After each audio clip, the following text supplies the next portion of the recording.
खुर्सानी खाएको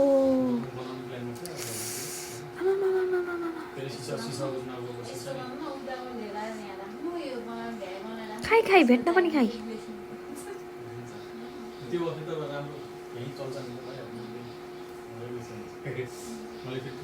पिरो भएको छैन पिरो भएको छैन तँलाई म भन्दा पिरो खाँदो रहेछ यसले त कस्तो मिठो मानेर खाएको अझ एउटा हातले समातेर